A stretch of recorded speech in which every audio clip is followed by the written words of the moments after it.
Tiniyak ng Office of the Ombudsman na walang epekto ang pagrebisa ng Senate Blue Ribbon Committee sa committee report kung saan kasama ang pangalan ng 3 senador. Yan ang ulat ni Rod Lagusan. Politika lang. Ito ang tingin ni Ombudsman Jesus Crispin Remulla kasunod ng pagrebisa sa draft committee report ng Senate Blue Ribbon Committee kung saan mula sa rekomendasyon na kasuhan ng ilang mga senador na nasasangkot sa issue ng maanumalyang flood control project ay inirerekomenda na lang na imbestigahan ng mga ito. Una nang nabanggit na kasama sa draft sina Senator Jinggoy Estrada, Joel Villanueva at Chis Escudero. Ano na yan eh? What is acceptable to all or to most is the most important thing. Kasi nga, nagkakapersonalan, siyempre may mga kaibigan yan sa loob na pipirma, wag lang nalagay yung pangalan. Ganun yan. May negotiation yan. May compromise yan. Pero sa kabila nito, binigyang diin ni Remulla na ang mahalaga ay mananatili ang pagkakasama ng kanilang mga pangalan at record ng Senate Blue Ribbon Committee. Una nang nakipagpulong ang Office of the Ombudsman sa Senado kaugnay ng draft committee report. Mahalaga yun eh, kasi nagis na namin ang maraming kaso at nagkaroon kami ng laman sa kaso dahil sa Blue Ribbon Committee hearings. Doon naglalabasan yung maraming facts at maraming testigo.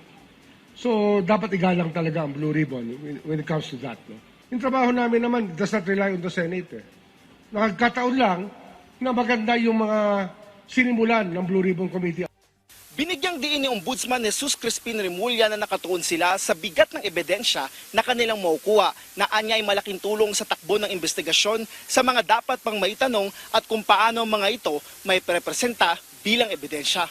Mula sa naturang draft Blue Ribbon Committee report, mahalagaan niya ang mga testimonya ng mga witnesses na ngayon ay mga state witness na. Kinakailangan anya na walang iniiwasang topic ang mga ito kung saan kasama sa pwedeng gawin ay ma-revoke o bawiin ito. Marami anyang nais tumistigo pero kinakailangan munang ma-develop o dumaan sa proseso ang bawat isa. Nilinaw din ni Remulla ang kanyang pahayag na huwag mag-alala si Senate President Tito Soto III sa kanyang posisyon.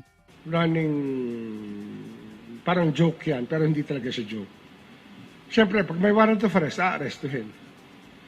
Tsaka meron kami arresting teams. Totoo naman yun eh. Sa mga dapat arrestin. Kasi sa legal system natin, within our legal system.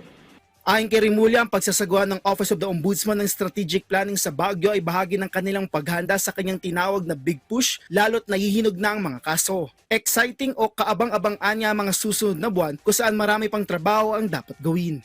Rod Lagusad para sa Pambansang TV sa Bagong Pilipinas.